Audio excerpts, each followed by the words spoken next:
Ayer, a 9 de novembro, a uma bombinina Princess Beatrix de área de Spanse Lagoon e assina aqui, Sua Alteza para descobrir um pouco mais de diferente trabalho que está tomando lugar de parte da Fundação Parque Nacional Aruba.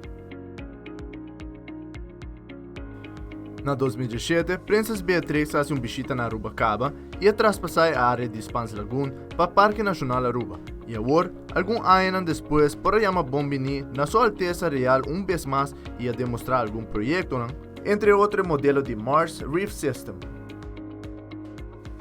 Tyson Lopes, CEO da Fundação Parque Nacional Aruba, te explica um pouco mais de agenda para o dia, como também que a visita aqui de Princess Beatrix significa para a Fundação.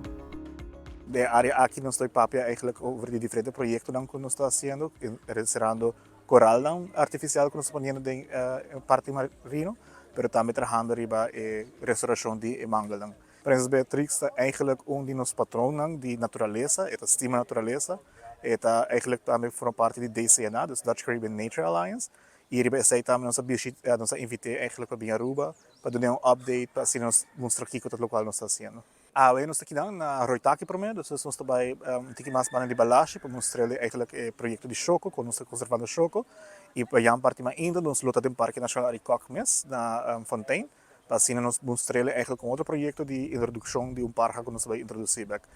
Esse aqui é um projeto echt muito importante que nós estamos trabalhando no último ano na Ribagele, que custa muito energia, e nós estamos orgulhosos de poder mostrar aqui também.